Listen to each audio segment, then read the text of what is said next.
la próxima charla, que trata sobre la conciencia, sobre si el cerebro la soporta o es la conciencia está dentro o fuera. Esto es importante porque ¿y si la conciencia está fuera de nosotros? ¿Y si la conciencia está en otro lugar que no es el cerebro? La persona que va a dar la charla es doctora, especializada en reanimación, ha estado trabajando en el Hospital Valle d'Hebron y tiene un instituto donde da conferencias y charlas sobre la vida. Tiene también una participación en un instituto donde acompañan en las últimas fases de la muerte y es miembro de honor de la Sociedad Científica. Y bueno, os dejo ya con ella, que es la doctora Luján. Vamos a ver que no solo los humanos, que está en el mundo animal, en el mundo vegetal, que está en absolutamente todo, porque hay un fenómeno que es el fenómeno de entrelazamiento cuántico. Einstein hizo un experimento, es el experimento de Einstein-Podolsky-Rosen, en el que se separaban dos elementos de una misma sustancia, y se separan millones de kilómetros, galaxias, lo que queráis, siempre da lo mismo. Entonces, a uno de los dos elementos, a uno de los dos electrones, se le somete a un campo electromagnético que hace que cambie el spin, que es la dirección de giro. Instantáneamente, el otro cambia el giro, el otro electrón cambia el giro sin que nada le haya tocado, sin una causa-efecto. Y esto es independiente de la distancia. Einstein decía que esto era un efecto fantasmagórico, porque no puede haber nada que sea a mayor velocidad que la luz. Es que luego se ha descubierto que lo que transmiten es información. Entonces vivimos en un mundo de información, de energía y de materia. Pero lo primero de todo es la información. Para que se pueda materializar se necesita la energía.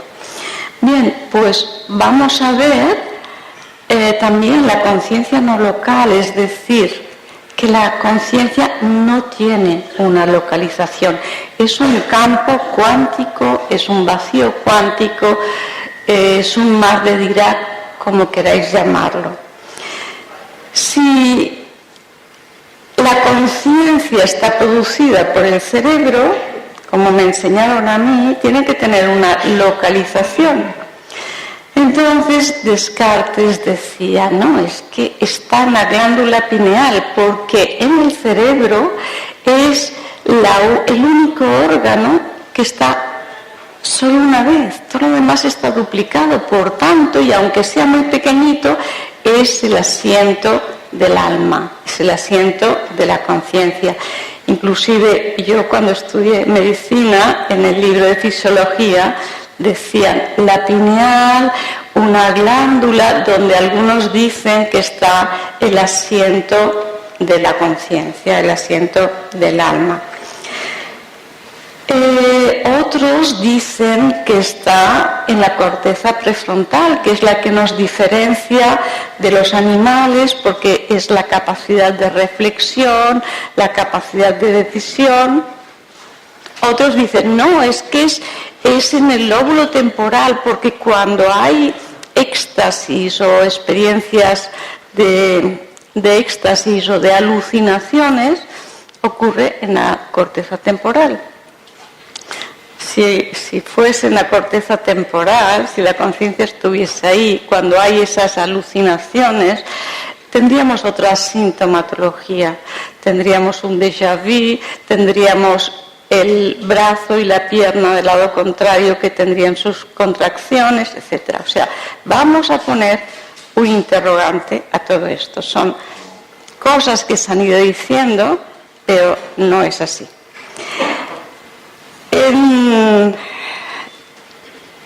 Llevamos 4 siglos siguiendo el método cartesiano, el método de Descartes. Él creó el método científico y desde entonces lo hemos tenido hasta ahora. El método científico está muy bien porque él se basaba en la observación, en el pesar, en el como es una cosa que ocurre y se puede volver a producir, entonces se dan las leyes. Una ley ocurre cuando un fenómeno se repite, entonces podemos decir que es una ley. O sea, nos ha ayudado mucho al avance del conocimiento, pero no es suficiente. En el siglo XX descubrieron la física cuántica, la física del átomo, de las subpartículas. Entonces esa física de Newton, esa física que creía el universo como una máquina o el ser humano como una gran máquina, pues resulta que no funcionaba.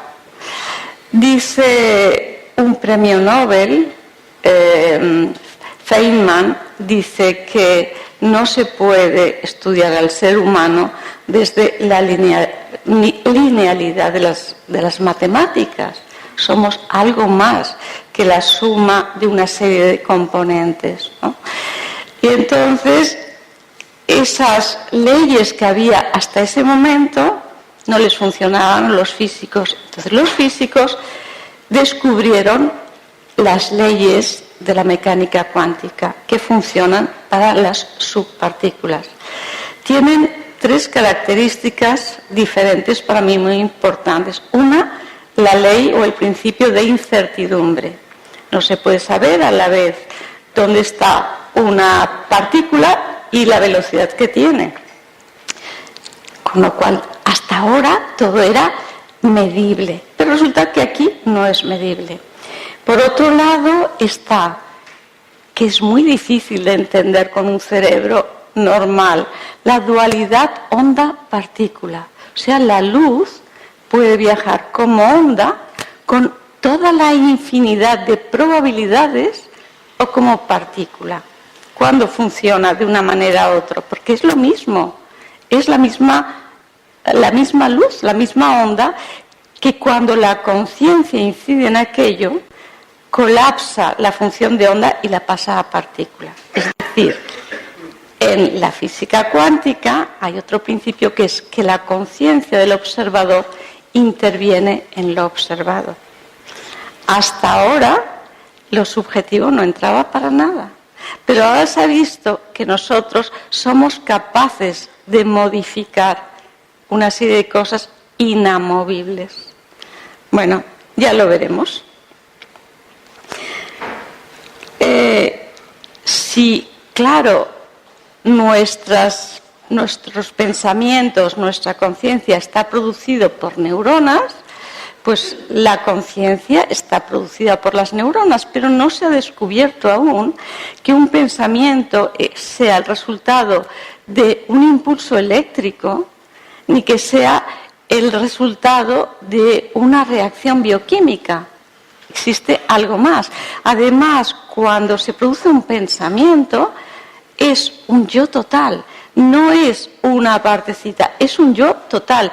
Y es un yo individual, porque el mismo hecho tú lo vas a ver de una manera y la otra persona la va a ver de otro. Porque si somos producto de una actividad cerebral física y puramente física, como es la química o la electricidad, no existiría el libre albedrío, ¿no? Todos pensaríamos exactamente igual, todos decidiríamos lo mismo. Pero resulta que no, que cada cual es una realidad, porque cada cual ve el mundo a su manera. Los científicos dicen que seguro, una parte de los científicos, que seguro que la conciencia nace de la actividad cerebral, pero todavía no han llegado a descubrir cómo se forma un pensamiento, un sentimiento o una emoción. Si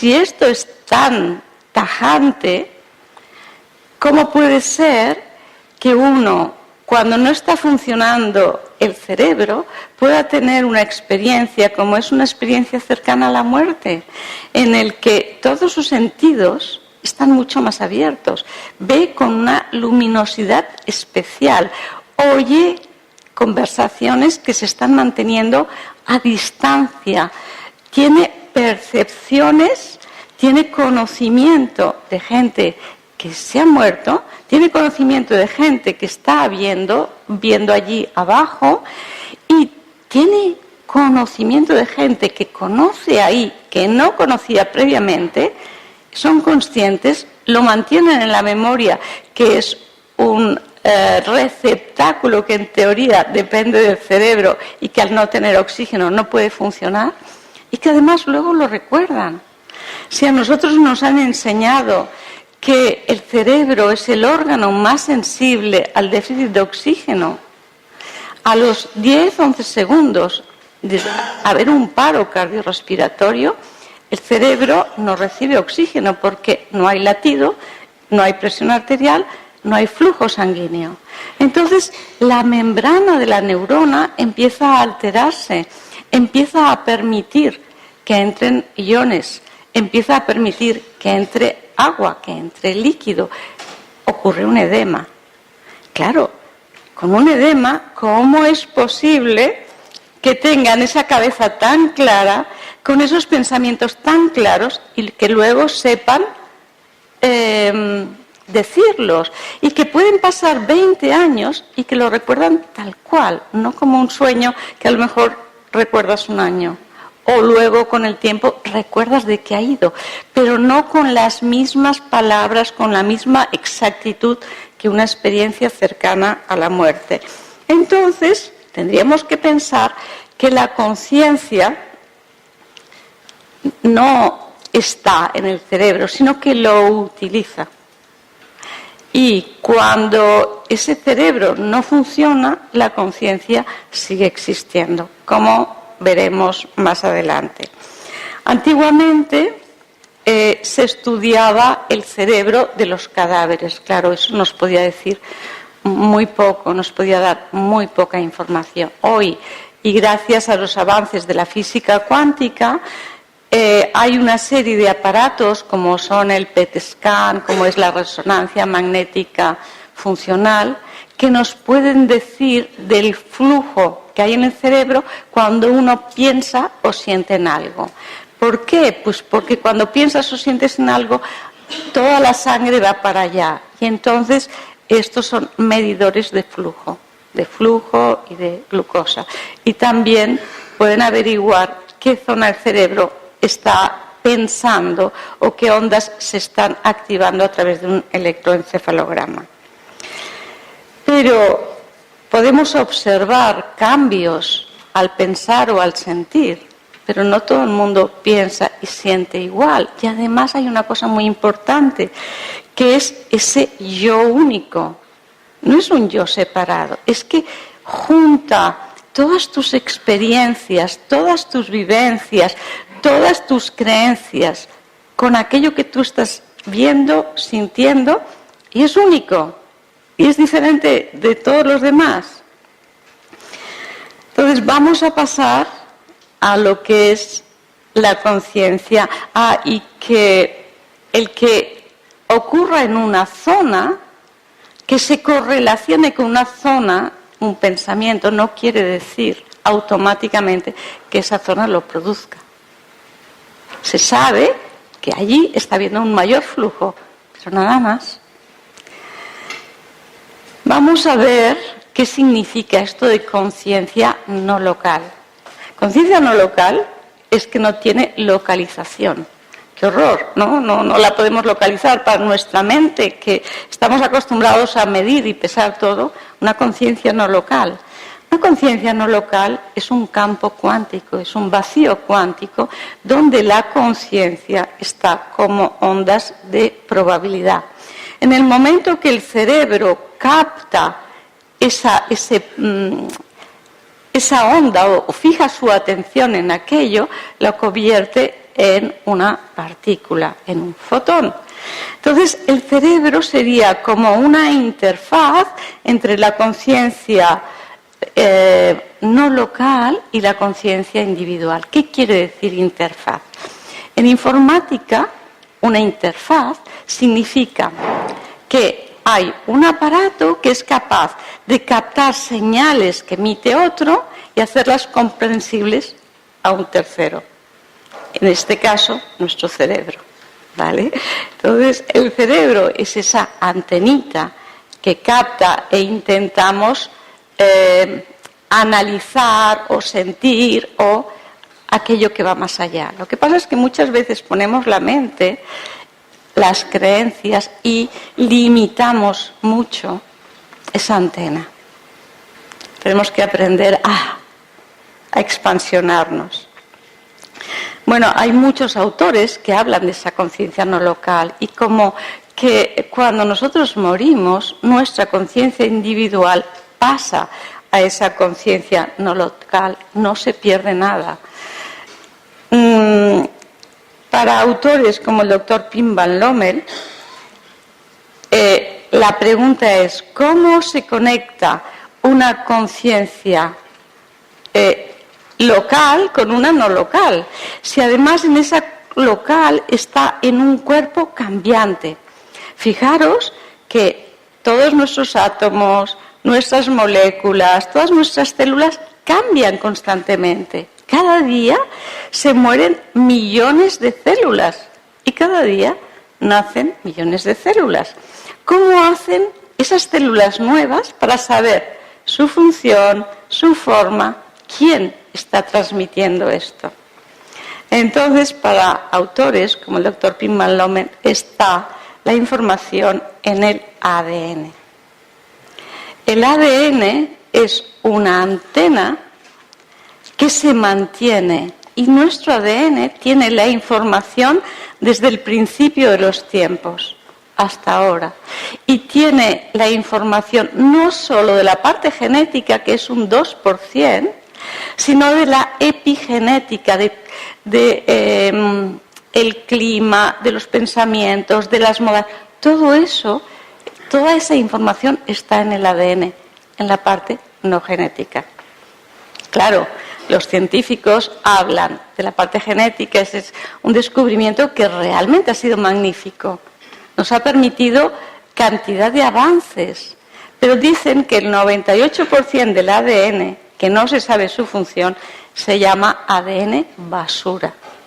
¿Vosotros creéis que en nuestro organismo, que es tan inteligente, puede haber algo basura? Simplemente que no hemos descubierto los aparatos todavía de medición o una serie de cosas que nos demuestren la función. Pero eso no quiere decir, nuestro desconocimiento no quiere decir que aquello no tenga una función. Y para el doctor Pim Van Lommel dice que a través del ADN nosotros tenemos la información holográfica instantánea. Un holograma tiene unas características, es no local, no hay causa-efecto, o sea, no necesitas que pase algo para hacer la reacción, es información y además una cosa muy importante es que si cada partecita, si nosotros recortásemos un trozo de la película en 3 dimensiones que forma un holograma y le pasásemos un láser, estaría la información del todo. O sea que el todo está en la parte, la información del todo está en la parte. Fijaros que si nosotros desplegásemos la cadena de ADN de una célula y la uniésemos a todos los millones de células al ADN de todos los millones de células que tendríamos, se ha visto que la longitud sería el diámetro del sistema solar, de un cuerpo. Imaginaos la de todos. Bueno, entonces, esto dicen que es una antena de resonancia con el sistema solar, con el universo. Sabéis que lo que es similar resuena y se atrae, ¿no? Entonces hay una teoría que es que la conciencia es universal, es un campo de energía a través de el cual estamos todos interconectados. Nosotros, como veremos a lo largo de esta charla, estamos conectados entre nosotros, pero también a toda la naturaleza, a todo lo que vive y también, como hemos visto antes, a los que se han ido, porque todo forma parte de ese presente continuo. En ese campo de información estamos unidos no solo al presente, sino a todo ese pasado que se manifiesta en ese presente y a todo ese futuro que a raíz de ese presente se desarrollará. Fijaros que la conciencia, el alma, solo está en presente. Nosotros lo único que tenemos es el presente. No sabemos si dentro de un momento seguiremos viviendo o no. Por eso la importancia de vivir el presente como el regalo que es como el presente.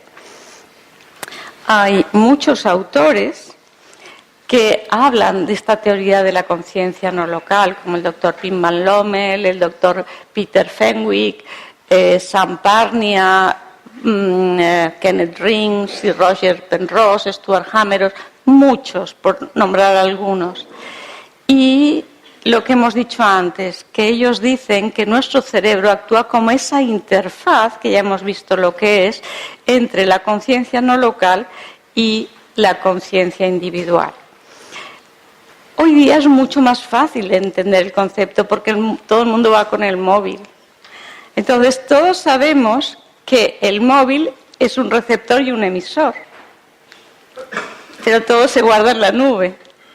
Esa nube podría ser ese campo de conciencia similar, pero para que nos hagamos idea, ese campo de conciencia en el que está toda la información. Entonces nosotros, a través de un móvil, de un ordenador, estamos y una contraseña.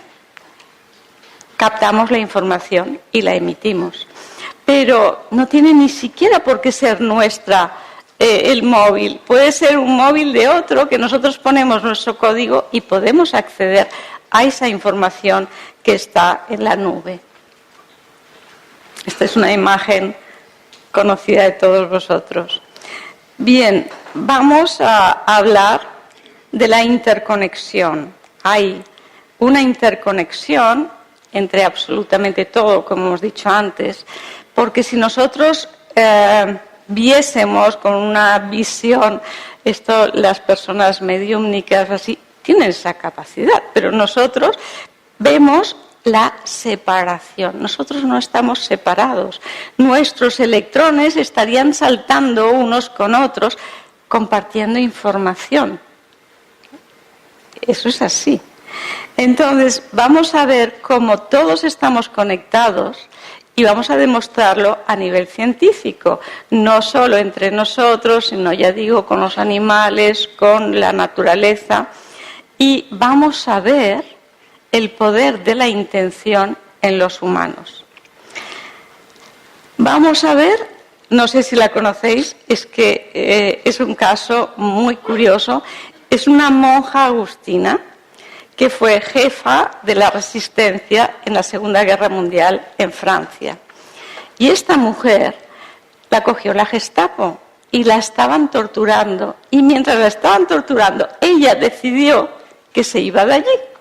Entonces, con el poder de la intención, apareció físicamente en París, al lado de un cura que lo iban a deportar. La Gestapo lo iba a coger. Y ella le explicó todo lo que le iba a pasar, etcétera, y se pudo salvar. Pero a la vez estuvo en un barco de guerra. en un barco de guerra arengando a las tropas. Cuando acabó la guerra, la condecoraron. El general de Gaulle le hizo caballero de la Legión de Honor de Francia y se reconocieron sus hazañas. Pero hasta el punto que el general de Gaulle comentó así sarcásticamente, sabiendo de su capacidad de ubicación múltiple: bueno, pero ahora no estará usted en Londres recibiendo una medalla también de Winston Churchill, ¿no? Y bueno, eso quedó para la posteridad.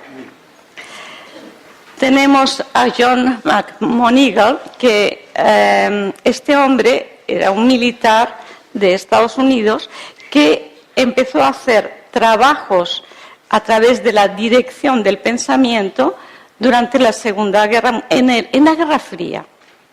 Todo esto se ha sabido porque a partir de Jimmy Carter se abrió todos los secretos del Pentágono, ¿no? Y entonces se descubrieron todas estas acciones. Este hombre hizo más de 200 misiones en submarinos, en tierra. Era capaz de meterse donde él se propusiese, con el poder del pensamiento y con un acierto total.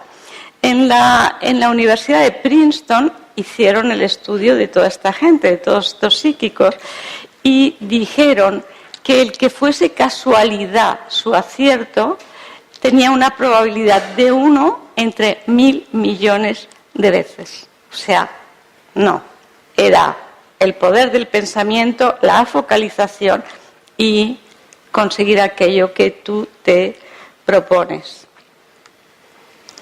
Vamos a ver otro experimento que hicieron en la Universidad de Illinois. Pero fijaros que todo lo que os estoy diciendo son experimentos constatados y publicados. En la Universidad de Illinois hubo 3 neurólogos que decidieron ver la capacidad de la mente en acertar cosas. Pusieron a personas normales, no tenían ninguna formación ni ningún entrenamiento, y a través de las pantallas de un ordenador aparecían unas cartas.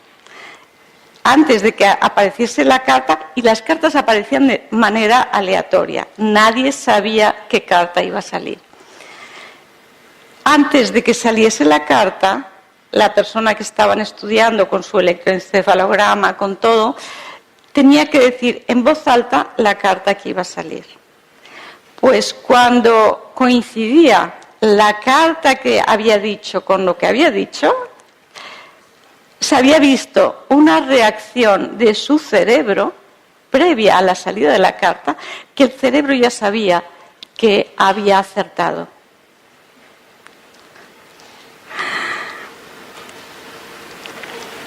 Bueno, se han escrito muchísimos tratados, libros de sanación a distancia. Yo he cogido uno como para saber que la mente con una focalización y un corazón amoroso puede hacer trabajos importantes. Esta doctora hizo un estudio con pacientes de SIDA. Puso 2 grupos. Todos los grupos estaban en grado 4, o sea, en el grado final de SIDA. Hubo un grupo que recibiría sanación a distancia y otro grupo control que no. Los pacientes ni los médicos no sabían qué grupo iba a recibir sanación. Además, cuando recibían sanación estaban en una cámara que se llama una jaula de Faraday, que impide el paso de energía o de corriente electromagnética, como puede ser el pensamiento, ¿no? Entonces, a los 6 meses se paró el estudio y se vio el resultado. Los pacientes a los que se había hecho sanación habían tenido menos ingresos hospitalarios, habían necesitado mucha menos medicación y tenían una mejor calidad de vida que los otros. ahí está, nadie sabía nada, esos son los números. Tenemos otro trabajo en el Hospital Universitario de Besançon, el doctor Patrick Lacroix, en la unidad de grandes quemados. Yo no sé si vosotros habéis visto a un gran quemado. Es supremamente doloroso, pero supremamente doloroso las curas. Son tremendas porque hay que ir quitando los esfacelos, la piel muerta, es tremendo. Entonces hubo un grupo que estuvo haciendo sanación por esta gente. Según dice el doctor Lacroix, hubo la gente por la que se rezó a distancia, analgesia. Tuvieron analgesia y una curación de las heridas espectacular que no podían achacarla a nada físico. Bueno, ahí queda. La gente puede decir, bueno, esto es un placebo. No sabían quiénes iban a recibirlo. Pero además, como dice el doctor Lacroix, había bebés de 10 días. O sea que el bebé no puede tener ningún placebo. Bien, pues hemos visto el poder de la intención con los humanos entre nosotros. Ahora vamos a ver qué pasa con los animales, porque claro, el cerebro humano es el sabio, el que tiene conciencia, el que determina, pero los animalitos pues a lo mejor no, y menos los pollitos. Entonces, hicieron una tesis doctoral, el doctor Peoc, en la Universidad de Nantes, y hizo como una especie de robot que le ponía un motor y ese robot, ese motor se movía aleatoriamente. O sea, nadie lo dirigía, era como le daba al motor, nadie sabía cómo iba. Ese robot tenía en el estudio en 3 fases. En la primera fase, el motor en el robot. En la segunda fase, el motor a distancia en la habitación de al lado. Y en el tercero, fuera del edificio. Había un cristal que separaba el robot del pollito. El pollito nace y ve al robot y cree que es su mamá. Entonces, se repitió muchas y muchas veces y siempre dio lo mismo. El robot, cuando hacía sus movimientos aleatorios, dibujaba en el suelo, en un papel, el trayecto.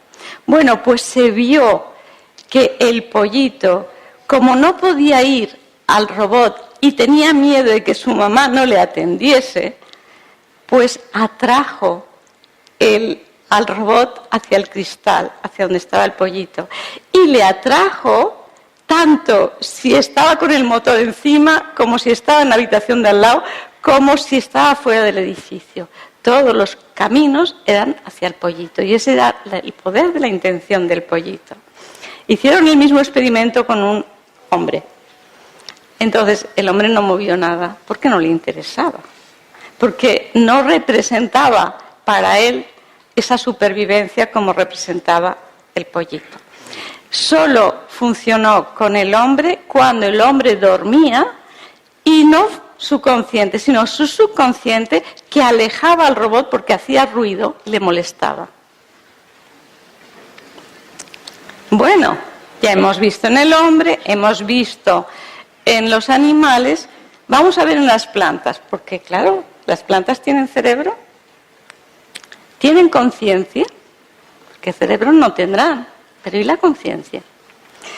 Bueno, pues aquí tenemos a Jean-Marie Pelt, que es un biólogo, y es un biólogo que estuvo estudiando las plantas y se dio cuenta que en un ataque de unas orugas muy agresivas a un árbol, además de que el árbol empieza a emitir unas sustancias contra las orugas, el árbol se encargaba de emitir por el aire un gas etileno que llegaba a los árboles vecinos para que fabricasen una sustancia tóxica para las orugas.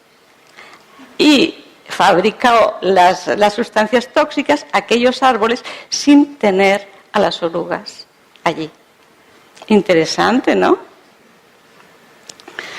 Bueno, Cliff Baxter es un hombre muy famoso, muy conocido.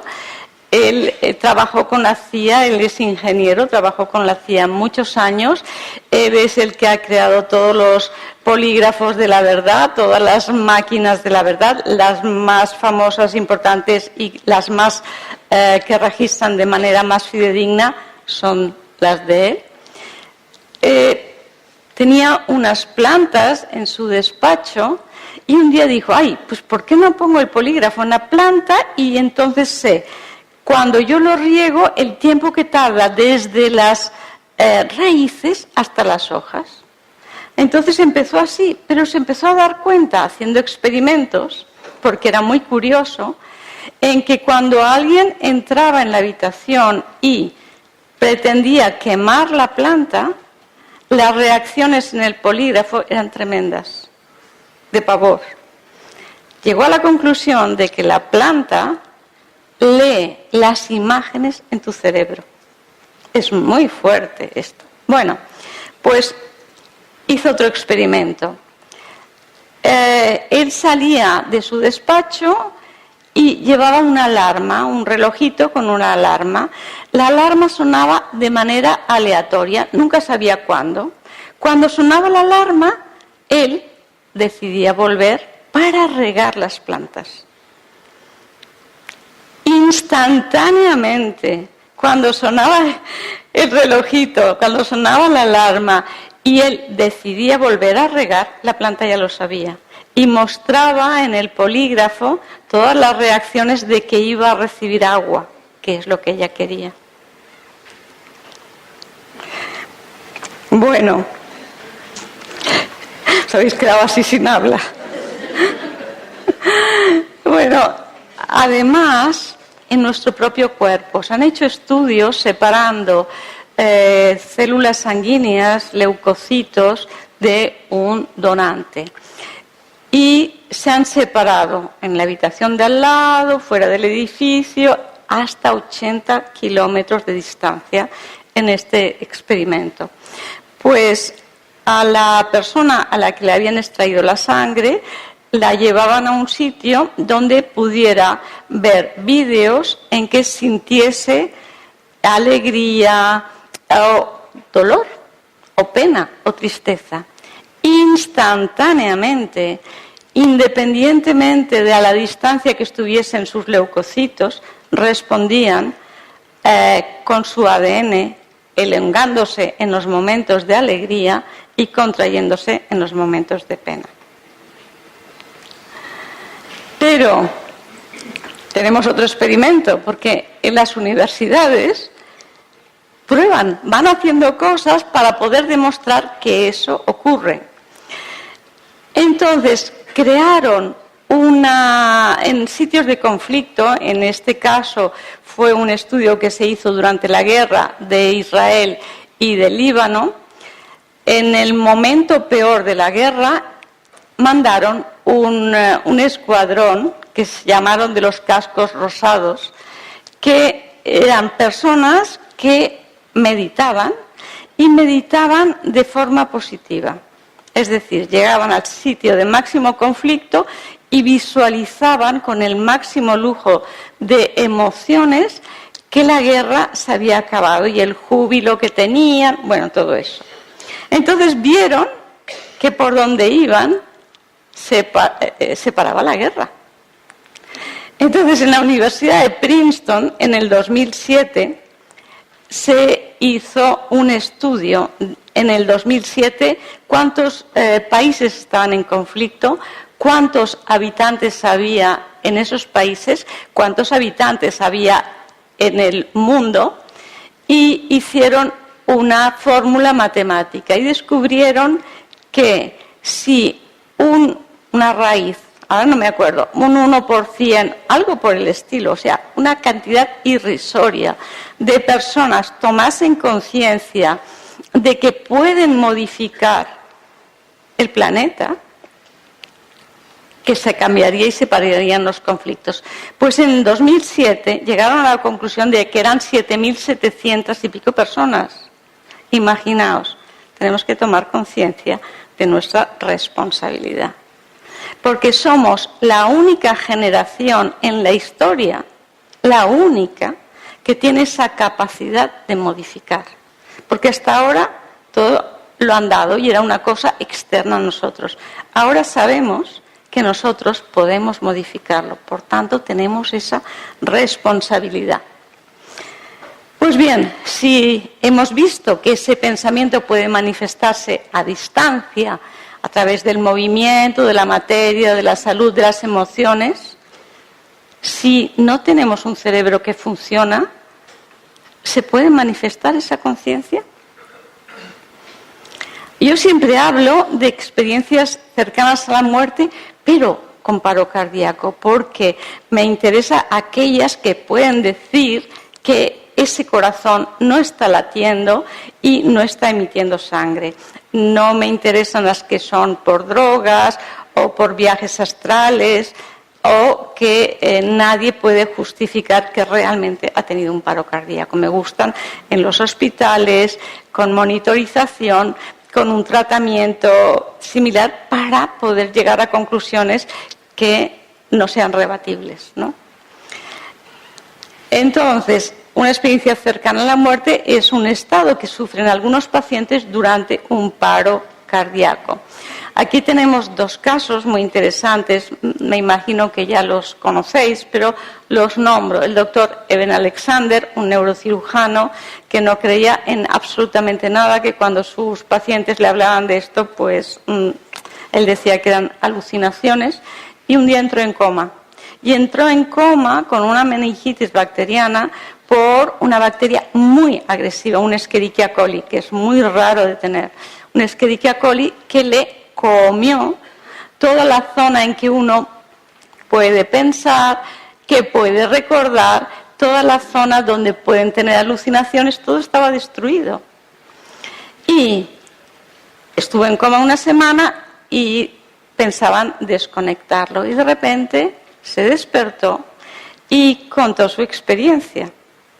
Claro, luego miró todo su historial clínico, analizó todo y no se lo podía creer. Yo creo que lo más destacable es que todo el rato estuvo con él una chica de 19 años que era rubita, de ojos azules, con trenzas, que le dijo que tenía que volver y le dijo que era su hermana. Resultó que él era un hijo adoptivo, no era hijo biológico de sus padres. Buscaron a los padres biológicos, no quisieron ponerse en contacto, bueno, y al cabo de 4 meses de esta experiencia le mandaron una foto de una hermana biológica de 19 años que había muerto, y era la foto de esta chica. Él ni sabía que tenía hermanas, ni nada, y fue capaz de verla, de describirla y reconocerla. O sea que nuestro cerebro, que no tiene oxígeno, es capaz de hacer una serie de pensamientos elucubrados muy importantes y de conocer y reconocer y guardar en la memoria. Irene Badini era una mujer que estaba en coma, un coma irreversible en el hospital, pero además era ciega. Esa mujer se despertó y dijo que la habían robado. ¿Cómo que te han robado? Sí, me han robado 2 personas que iban con uniforme, con estas características físicas, el pelo así, y además llevaban un cartelito aquí con el nombre. Y dijo los nombres. O sea, ella había visto, a pesar de su ceguera, los nombres y a estas personas. Fueron las cogieron y realmente estaba lo que le habían robado donde ella dijo. ¿Por qué tenemos que limitarnos a un cerebro? Si nos está diciendo la vida que somos mucho más que un cerebro. Cada sentimiento, cada pensamiento, cada intuición que se presenta en nuestra conciencia se transfiere instantáneamente a Akasha. He cogido Akasha en vez de campo cuántico ni vacío cuántico. Hay autores como Erwin Laszlo que lo usan, pero Akasha a mí me gusta porque Aka es una palabra que es hawaiana, indica esencia. Entonces volvemos a la esencia. Todo lo que tenemos aquí es lo importante.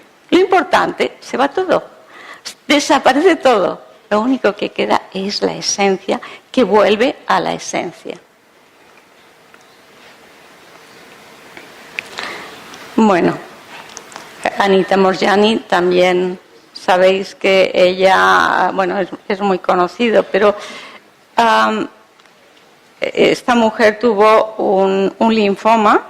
Durante 4 años luchó contra él, con quimio, con todos los tratamientos, y entró ya en fase irreversible con un fallo multiorgánico, entró en coma y la llevaron a un hospital. El marido dijo que no tirasen la toalla y ella, en coma, iba viendo absolutamente todo. Decía, pero si yo estoy muy bien, ¿cómo le están diciendo que yo me voy a morir ya?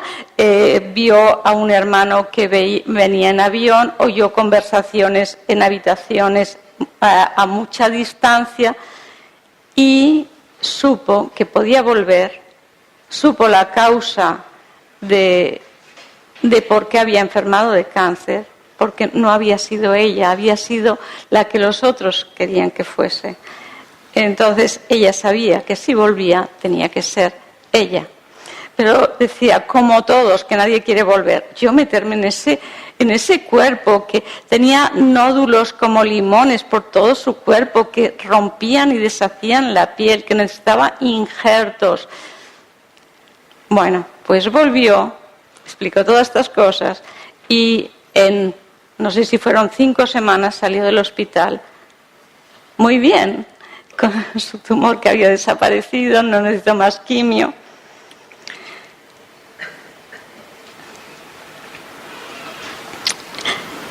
Fijaros que en las experiencias cercanas a la muerte hay continuidad de conciencia, pensamientos elucubrados que hemos visto, percepciones, sentimientos, con un cerebro que según la ciencia si produce los pensamientos el cerebro, no lo puede tener.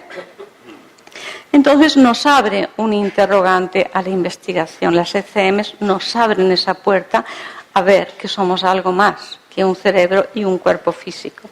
Yo esta diapositiva me gusta mucho ponerla porque el fundamentalismo es horrible en absolutamente todo, en donde se manifieste.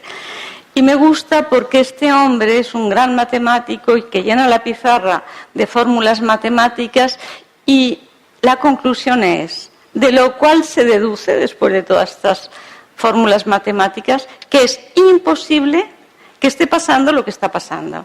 Bueno, están pasando ECMs. Estudiémoslas, seguro que tiene una explicación y todavía no hemos llegado a esa explicación. Una explicación científica, pues ya encontraremos aparatos, pero abrámonos. Es que ese es el verdadero científico, ¿no?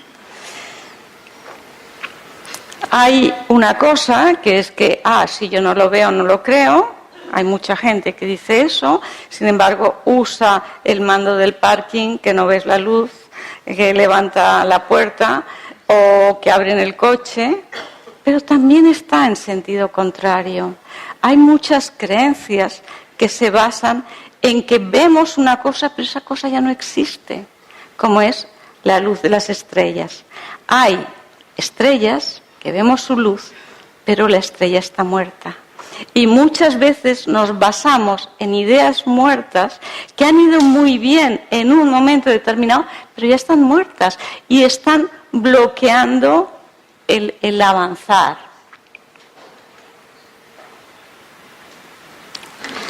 Saber un poquito del más allá o de cosas un poco esotéricas, a la vez que nos gusta, muchas veces nos da miedo porque perdemos todo aquello que nos sustenta. No lo podemos hablar con según quién porque van a pensar que... Entonces, perdemos esa base, pero no nos damos cuenta que nuestro horizonte se expande. Sigamos adelante. Tenemos a Susan Blackmore, que es la mujer prototipo de que dice que las experiencias cercanas a la muerte son producidas por un cerebro agonizante. Ella es una psicóloga de la conciencia muy afamada y con muchos seguidores. Entonces, dice que el túnel es producido porque el cerebro agonizante activa unas células en la parte de atrás del cerebro, en la visión, y nos da una visión hacia adelante que va disminuyendo por los lados, y esa es la visión del túnel. A mí lo que menos me interesa es si es real lo del túnel o no. Hay cosas constatables, porque yo el túnel no lo sé, pero sí que venga una persona y que me diga que ha visto a fulanito, y que fulanito él no sabía que había muerto y esté muerto, o unas cosas constatables, pues eso es lo que me interesa. Entonces, también decía que las ECM son debidos a hipoxemia, que es un déficit de oxígeno, a hipercapnia, que es un exceso de CO2, pero fijaros que las urgencias de los hospitales están llenos de personas con insuficiencia respiratoria que se han descompensado, o aguda o crónicamente. Por tanto, tendrían que estar llenos los hospitales de experiencias cercanas a la muerte si esta fuese la causa. Han mirado la cultura, la raza, la religión, está en todas las religiones, durante todas las etapas de la vida, desde Platón están descritos hasta nuestros días. El sexo es igual, la edad está en bebés, hay historias en bebés que cuando son mayores recuerdan cosas que no podían haber recordado. Se ha mirado el coeficiente intelectual, la personalidad psicótica, si es miedo, la medicación que tomas. Nada es definitivo. La cuestión es que ocurren con un cerebro que no funciona. Otra respuesta a las ECMs del doctor Rick Strassman, que dice que la pineal produce una hormona, que es la dimetiltriptamina, que es la responsable de esas alucinaciones o experiencias místicas durante el parto, en los sueños y en el momento de la muerte. Bueno, hizo un estudio, me parece que lo hizo con 6 personas y no funcionó. Es posible que la pineal segregue, pero para mí una hormona de la muerte, que si llegásemos a poderla detectar, sabríamos si esa persona se va a morir o no.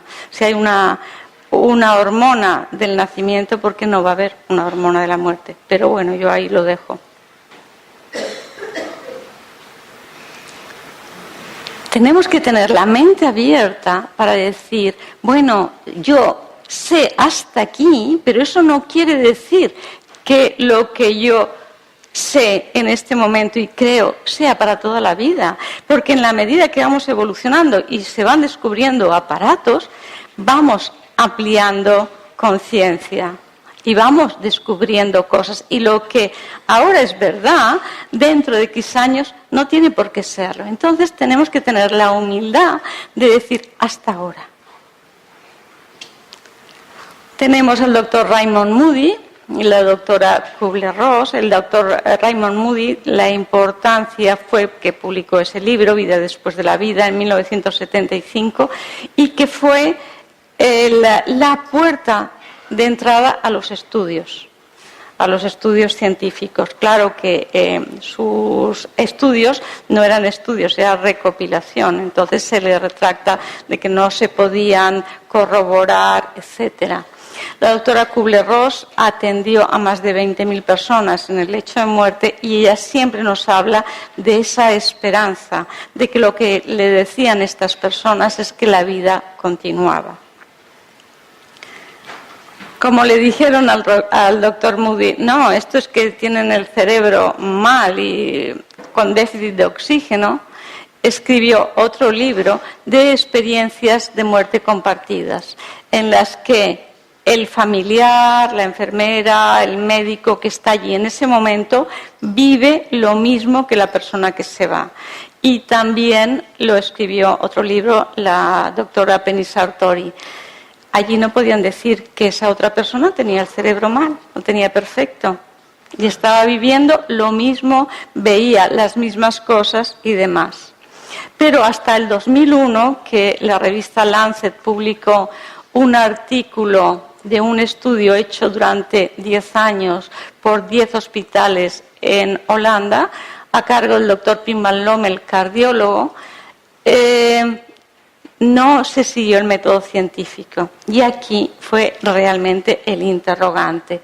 Entonces, estos 344 pacientes que sobrevivieron a maniobras de reanimación en un infarto, el 18% tuvo experiencias cercanas a la muerte y, según el doctor Pim van Lommel, estas personas, su cerebro no estaba funcionando.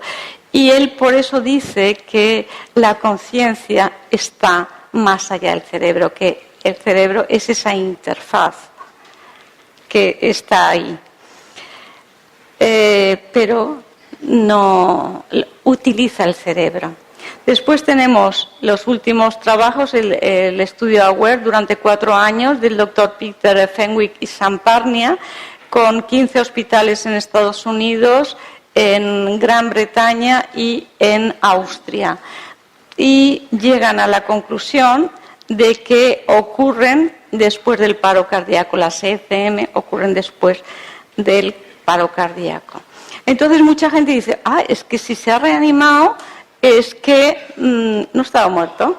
Bueno, estaba muerto porque la anestesia y reanimación ha avanzado muchísimo, las maniobras de reanimación, y personas que antes hubiesen muerto, ahora no.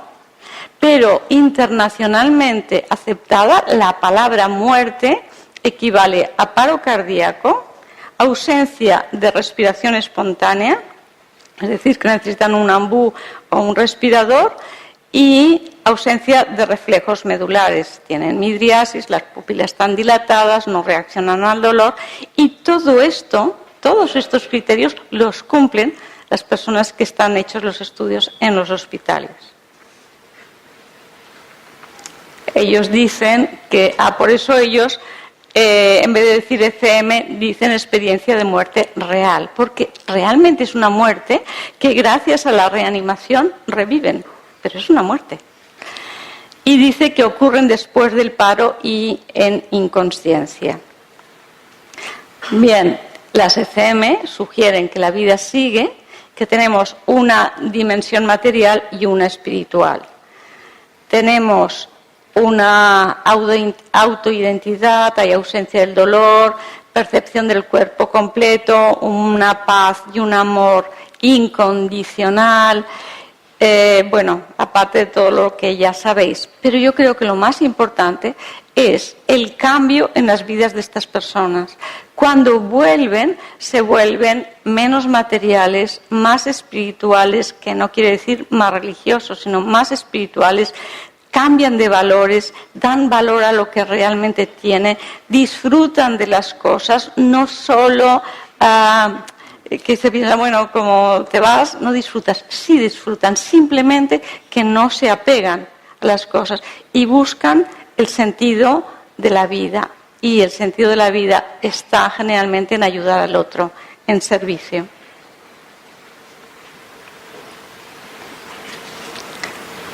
Bueno, hemos visto que según la ciencia no pueden existir. Pero también dice la ciencia que tienen que ser, que se tienen que repetir, que los resultados tienen que ser similares. Aquí es un ejemplo de todos estos médicos y sus trabajos en los que las ECM en todos están en un porcentaje entre el 10 y el 25%. Y esta es la última solución a la conciencia. Ahora, estos son el doctor Roshan Penrose, que yo tuve la suerte de conocer, y Stuart Hameroff. Penrose es un físico y matemático y Hameroff es un anestesista. Ellos dicen que la conciencia está en los microtúbulos. ¿Qué son los microtúbulos? Ahora veréis qué son los microtúbulos. Esto es una célula. Lo verde, la A, es una célula. El citoplasma es todo lo de alrededor que está verde. El núcleo es lo azul, entonces en ese citoplasma están esos microtúbulos. Todo lo verde son los microtúbulos. Son unos hilos finísimos por los cuales solo cabe un fotón, con lo cual tienen un efecto cuántico, un efecto holográfico. Entonces serían el asiento de la conciencia, el soporte cuántico de la conciencia en el sistema nervioso. Fijaros cómo son esos túbulos. ¿Veis que ahí se ve que son túbulos y tienen como unos ladrillitos? Esas son unas proteínas que son las tubulinas que están alteradas en el Alzheimer y también en la anestesia. Bueno, hay muchos autores que dicen que los microtúbulos son ese asiento cuántico y que son los responsables de la visión holográfica en segundos de toda tu vida anterior en las ECMs. Entonces, la conciencia en las ECMs está entrelazada cuánticamente con el universo. Pero no sé si nos dará tiempo a hacer muchas preguntas. Lo digo ya muy rápido. La conciencia vigil o el dormir se debe a unos neurotransmisores. Pero sabemos que está la dopamina, sabemos que está la noradrenalina, pero ¿podemos decir que nuestra conciencia es debida a esos neurotransmisores? Si tenemos esos neurotransmisores dañados, ¿no existe conciencia? Entonces, hay unos médicos que han hecho una serie de estudios con aquellas personas con conciencia vegetativa. ¿Sabéis lo que es una conciencia vegetativa? Es una persona que ha tenido un accidente o se ha ahogado, lo reaniman, no pueden reanimarlo y queda en un estado que no se puede manifestar, inconsciente. Llaman conciencia vegetativa porque no pueden comer solos, no pueden caminar, no pueden hablar, se hacen sus necesidades, necesitan que los atiendan las 24 horas del día. Pues podemos hablar solo del doctor Nicholas Schiff por decir algo, que tiene dos casos muy interesantes. Uno que llevaba 10 años en estado vegetativo. Tiene Parkinson, le dan dopamina y recupera la conciencia. ¿Ah? ¿Qué pasa? La conciencia estaba ya, simplemente no se podía manifestar. Otro caso, estaba también de hacía muchos años que se había ahogado y estaba como vegetal. Y la mujer oyó unos gritos guturales por la noche y estaba muy intranquilo y dijo, voy a darle la pastilla que yo me tomo para dormir. Por la sonda de alimentación le da la pastilla, vuelve al cabo de un rato para ver si se había dormido y curiosamente no se ha dormido, se ha despertado y le empieza a explicar todas sus vivencias mientras él no podía manifestarse. Entonces, con todas estas evidencias, ¿vamos a seguir diciendo que el cerebro produce la conciencia? ¿O es una herramienta? Igual, con estos otros dos médicos han hecho experimentos en distintas universidades que son muy importantes y que se demuestra que a pesar de tener esas enfermedades, la conciencia está. Entonces, el cerebro es importante, pero no lo es todo. Publicado en revistas científicas, un experimento con planarias, son estos gusanos que veis aquí, son planos, son gusanos de agua dulce. Les enseñan a hacer un ejercicio fácil, les cortan la cabeza. Cuando vuelve a salir la cabeza, resulta que a los que les habían enseñado el ejercicio ya lo saben hacer. ¿Está la conciencia en el cerebro o en ese campo? Y el cerebro lo que hace es sintonizar. Hacen un experimento con pollitos. Cuando eclosionan del huevo, a todos les ponen un isótopo radioactivo. A un grupo les enseñan a hacer una actividad y al otro no. Cuando han aprendido a hacer una actividad, miran a través de ese isótopo cómo se ha desarrollado el cerebro. Y realmente se ha desarrollado hemisferio izquierdo. Lo queman hemisferio izquierdo. El pollito sigue haciendo las mismas cosas. Pero bueno. Y todos hemos visto personas con un cerebro dañado, como es en coma, como es en Alzheimer, cómo se despiertan para despedirse. todos sabemos. Y si hay una anomalía física, ¿cómo se despierta? Entonces, el cerebro es necesario, pero no es suficiente para explicarlo todo. Entonces, está muy bien, pero aprendamos a contactar con nuestra esencia y aprendamos a quitarnos creencias y aprendamos que existe algo más. Si tenemos, el cerebro es como una televisión. La televisión no produce la imagen, simplemente tiene un descodificador que capta las ondas electromagnéticas y las transforma en imagen y sonido. Si se estropea no lo vemos, pero si se estropea todos sabemos que no quiere decir que esas imágenes no estén. Arreglando el televisor o cambiando el televisor seguimos teniendo las imágenes. La conciencia sigue, independientemente de que tengamos el cerebro en plenitud de condiciones, lo machaquemos con dudas y con él, o la conciencia está ahí. Y en esa interconexión, también lo que se ha dicho esta mañana, estamos conectados con los que han fallecido. Hay estudios hechos de la doctora Emily Williams Kelly en la Universidad de Virginia y el 41% de los moribundos en lecho de muerte tienen esas visitas de familiares que vienen, especialmente los padres. En esos momentos no tienen dolor, están maravillosamente bien y se sienten muy bien. Simplemente que nosotros decimos, es la morfina. Está demostrado. Y también en un momento de la muerte, si fuéramos solo el cerebro, ¿cómo aparecen en sueños para despedirse de alguien a distancia? O cómo aparecen en visiones y luego te das cuenta que a esa hora esa persona ha muerto. Y esto ocurre.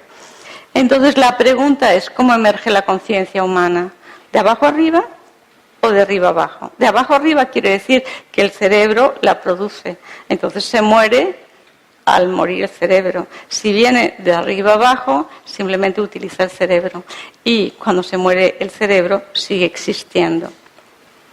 Incorporar la muerte a la vida diaria nos ayuda a dar valor a lo que realmente tiene y a tener una vida más consciente.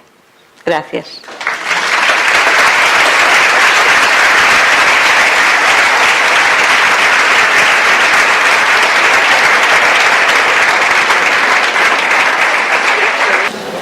Hola. Primero, muchas gracias. Creo que eres un auténtico orgullo para la profesión médica. De verdad, me has puesto los pelos de punta. Muchísimas gracias. Quería preguntarte, ¿dónde están físicamente los microtúbulos? Que eso es más, quizá un poco... Están dentro de la célula. ¿Has visto una imagen que había... todo el verde eran los microtúbulos. Rellenaban todo el citoplasma de la célula. De todas las células. De todas las células. Tenemos trillones de microtúbulos, donde está toda la información. Y la siguiente es, ¿te has planteado o has pensado alguna vez por qué todos los profesionales que se llaman científicos, después de escuchar testimonios o estudios como los que tú has presentado a Kubler-Ross, a Raymond Moody, a todos los que, a los casos como la de la mujer ciega, siendo científicos, ¿por qué siguen negando, por qué siguen cuestionando? ¿Es miedo? ¿Te lo has preguntado? Hay una cosa muy importante, es el que dirán. O sea, mis compañeros profesionales, ¿qué van a decir? Entonces, mi prestigio, y no lo hacen. De todas maneras, también está por eso la diapositiva del matemático, que a pesar de, sigue insistiendo en que no existe aquello que está demostrado que existe. Pero el verdadero científico es el que se abre. Porque Einstein no tenía ciencia infusa, sino que él imaginaba, o sea, se abría, él no usaba cosas ya conocidas, él se imaginaba, captaba ese espacio cuántico e intentaba bajarlo a la Tierra y demostrar que aquello que había intuido era. Claro, si estamos siempre descubriendo lo mismo y sobre lo mismo, pero realmente una persona, un descubridor, inventor o como quieras llamarlo, busca algo más. y entra la imaginación. La imaginación es muy importante, porque sin imaginación estamos muy limitados por lo que ya conocemos. Hola, ¿qué tal? Hola, ¿qué hay? Yo quería preguntar a ver si la conciencia es lo mismo que el alma. Para mí sí. Gracias. Para mí sí. Pero científicamente... Ha preguntado si la conciencia es lo mismo que el alma. Para mí sí. Pero científicamente lo expones como conciencia. La gente...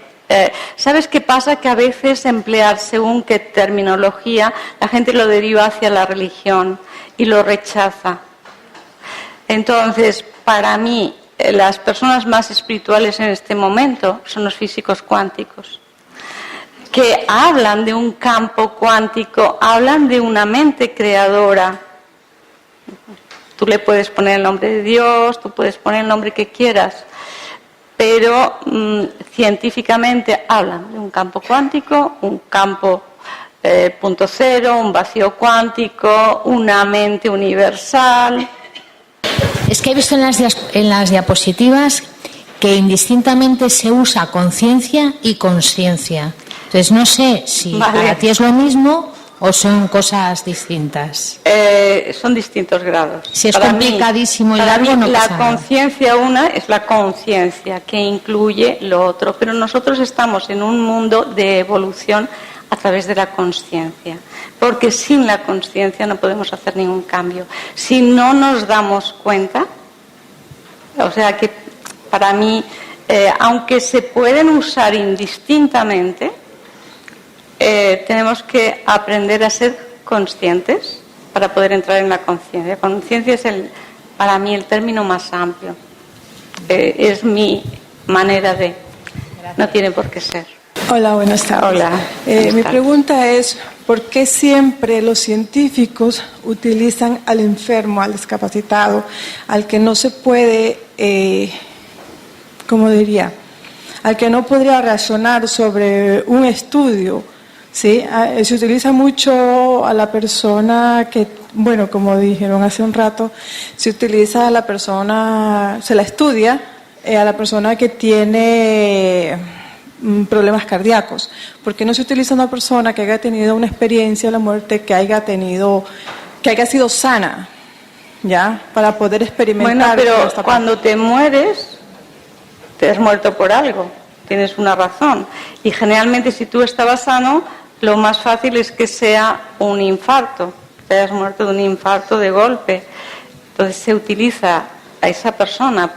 Porque en un hospital, llega a un hospital, en el hospital se le reanima, se le monitoriza, ya ves que está con un electroplano, que mira su electroencefalograma y mira si tiene actividad o no. Y dentro de la reanimación, en todos los hospitales del mundo se siguen unas mismas pautas. Entonces es comparable, ¿sabes? Pero igual que en la vida, cuando las cosas no salen como uno quiere y las pasa mal, es cuando aprendes. Los médicos, los científicos, tenemos que aprender para mejorar la calidad de vida, para entender más de, pues en este caso, de las enfermedades. Claro, es que si no se hubiese hecho este estudio con unas personas que se dejaban abandonados como vegetales, se les llama vegetales. No calculas que tienen conciencia, porque si la conciencia está producida por el cerebro y el cerebro no está funcionando, no hay conciencia. Entonces, ¿es una cosa? Pues no es ninguna cosa.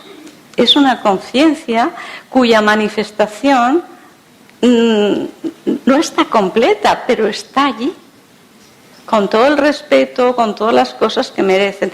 Y si no se hubiesen hecho estos estudios, no se hubiese llegado a estas conclusiones. Ya, o sea que se utiliza a la persona vegetativa para tenerla como experimento, más no como una reacción activa. No, se está buscando la conciencia. Y que la conciencia no es el cerebro. Entonces, se averiguó, por ejemplo, en estas personas, un grupo control y un grupo con estado vegetativo, se les dice que visualicen que están en un campo de tenis en Wimbledon sacando con la raqueta y la pelota.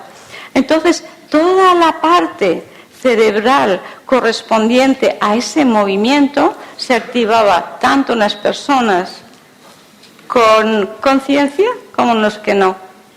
Y esto es muy importante para que sepamos que una persona en coma nos oye. Siempre se dice que nos oye porque el oído es lo primero que se formó en la evolución, ¿no? Pero nos oye por algo más, porque como conciencia está allí. ¿Entendéis? Por eso, cuando se muere a alguien, en ese momento tiene que haber el máximo de paz, porque están allí. Entonces, si no se hubiese hecho todo esto, no se hubiese sabido. Y seguiríamos creyendo que solo somos un cuerpo físico. Ya. O por la religión, dices, bueno, sí, pero los que no creen, entonces, claro. Entonces se utilizan estas personas en un sentido para llegar como a la intuición de lo que tiene la persona. La intuición o la certeza. Pero es lo mismo que cuando tú estás estudiando una vacuna, pues cómo se hace de las pupas, de las lesiones de aquella persona que tiene la enfermedad. Es que los descubrimientos son así, ensayo-error. ¿Y dónde vas a sacar la información? Pues de la persona que lo está pasando en ese momento. No es ni bueno ni malo, pero en definitiva es bueno en cuanto a que nos hace avanzar y tener mayor consciencia de todo. Y máximo respeto por todo, por animales, por plantas, por seres humanos, por todo. Muchas gracias porque ha sido fantástico todo lo que nos has explicado. Mi pregunta es si tú, por ejemplo, entras en meditación o en un estado de tranquilidad y a través de ese estado eres consciente de cosas, o sea, de que antes no eras consciente, pero te llega, es que entras en contacto con esa conciencia universal, por ejemplo, por llamarlo de alguna manera, que puedes llegar a través de ese estado de más paz que el ordinario que estamos acostumbrados a vivir siempre. De ahí la importancia de la meditación. Claro, entonces te llega conscientemente información de la que no eras consciente antes. Sí. ¿Puede ser? Sí, totalmente. Ya. Sí. Gracias. Gracias por la conferencia, ha estado muy interesante, de verdad.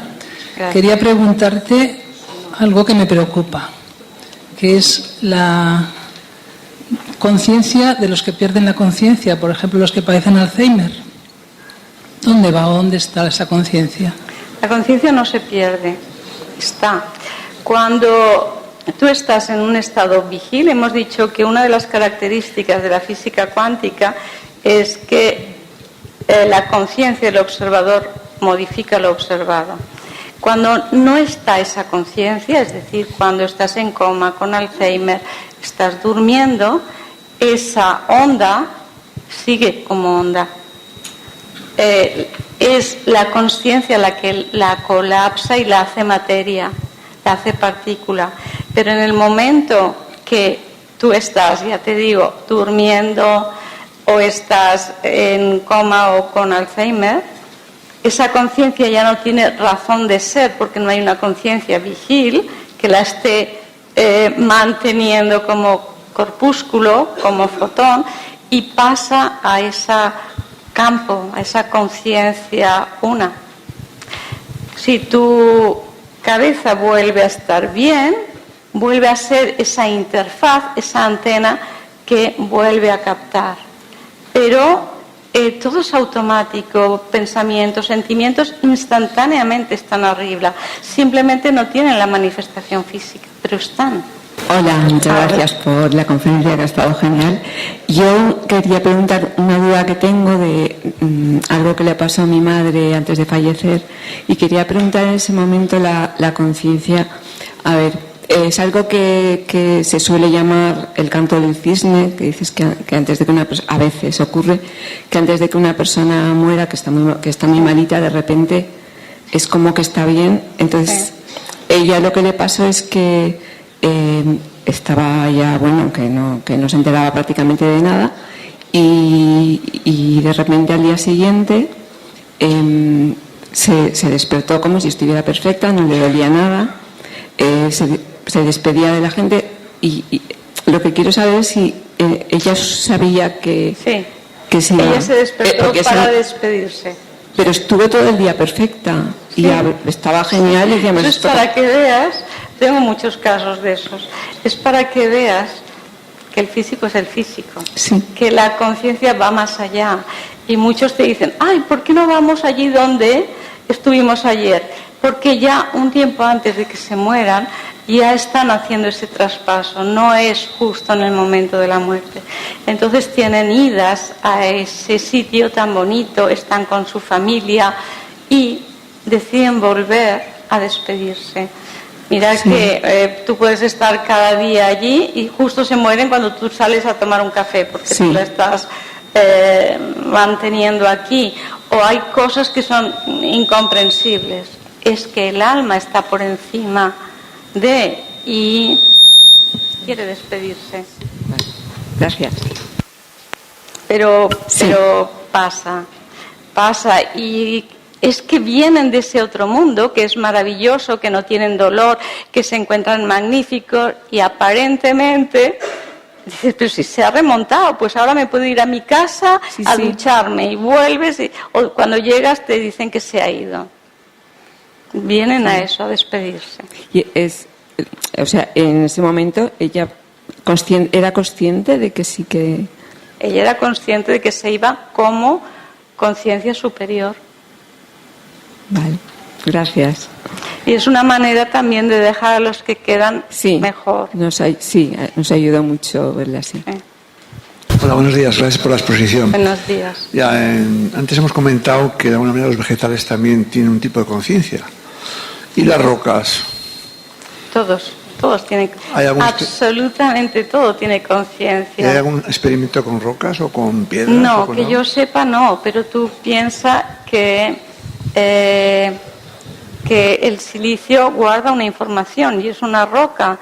Mira que se está empleando en todos los chips, en todas las cosas, porque guardan la información. A través de las rocas son como resonadores que te conectan. Hay muchos estudios con el cuarzo, pero no de cara a la conciencia. Pero son elementos vivos. Absolutamente todo lo que vive tiene conciencia, pero es que tiene conciencia una silla. Es que absolutamente todo. Tenemos que tener un máximo de respeto por todo.